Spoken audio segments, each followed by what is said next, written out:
Continue notre étude quotidienne de questions diverses. On m'a dit que chacun doit réciter un pasouk avec son prénom à la fin de la Hamida. Pouvez-vous m'expliquer? Réponse. Le jour où une personne se présente devant Hachem après 120 ans, il lui est demandé de donner son prénom. Ce moment étant un moment de grande émotion, chacun oublie juste que son prénom. Il oublie juste son prénom. Il existe donc une façon de façon enseignée par nos sages de s'en souvenir en récitant chaque jour un pasouk dans chaque Hamida. Ce pasouk est spécifique à chaque prénom et peut-être un pasouk qui commence par la première lettre du prénom et finit par la dernière lettre du prénom ou qui contient le prénom. On récite ce pasouk avant le deuxième Yihul et Ratzon, avant Rosh Shalom quoi. On pourrait se demander pourquoi quelqu'un qui a été appelé des millions de fois par son prénom durant sa vie ne s'en souvient pas, mais le fait de dire seulement 3 fois par jour un pasouk faisant allusion à son prénom lui permettrait à s'en souvenir. La réponse est donnée par le Rav Kahneman. Au Olam Haba, monde de vérité, les seules choses qui restent sont celles qui sont vraies, comme les psukim de la Torah. Le reste s'évapore. Par exemple, pour quelqu'un qui s'appellerait Abraham, alors il faudra faire Ani Hine Beriti Itar Vaïta le Avamon Goïm.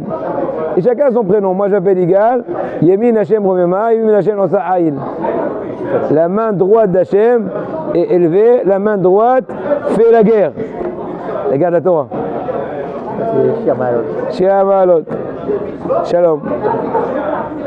Bon, quel halachot s'applique à partir du 17 Tammuz? C'est bientôt. Dans 10 jours plus ou moins. C'est 10 jours exactement. Dans dimanche prochain. Pas celui qui arrive, on est jeudi. Pas dimanche qui arrive, dimanche prochain. Pour les Sfaradim, on n'écoute plus de musique à partir du 17 Tammuz. Cet interdit a été contourné ces dernières années à cause des progrès de la technologie. Certains ont choisi de produire de la musique vocale qui n'a plus rien de vocal puisqu'elle est travaillée informatiquement et ressemble à s'en prendre à de la musique instrumentale. C'est ça? Vocali. C'est pas de la musique de... Voilà, etc. Donc il est interdit d'écouter ce genre de musique. Seule une production vocale pure est acceptable. Mais pas du travailler. Capella. Hein? Ça s'appelle la capella. Certains évitent également de porter un nouveau vêtement à partir du 17 Tammuz. De nouvelles halakhot rentrent en vigueur à partir de Rosh Chodesh Av, si le Mashiach n'est pas encore venu d'ici là. Pourquoi jeûne-t-on le 17 Tammuz? On va anticiper dès maintenant, comme ça on n'a pas besoin de jeûner. Le 17 Tammuz, 5 choses principales se sont passées, mais aussi beaucoup d'autres durant l'histoire juive. Les tables de la loi sont brisées par Moshe Rabbeinu suite à la trahison du veau d'or. Le korban tamid habituellement offert quotidiennement au temple ne l'est plus suite à l'attaque sur Jérusalem. Les murailles de Jérusalem s'effondrent sous les coups de nos ennemis. Apostémos brûle la Torah. Une idole est introduite dans le Beth Amikdash.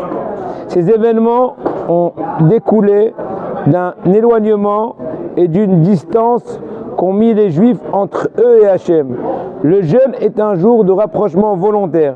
N'oubliez pas que durant un jour de jeûne, il faut donner à la tzedaka une somme correspondant à ce que vous mangerez habituellement en une journée, juste pour renforcer encore ce qu'il faut. Alors voilà, bonne journée. Continuons au prochain cours.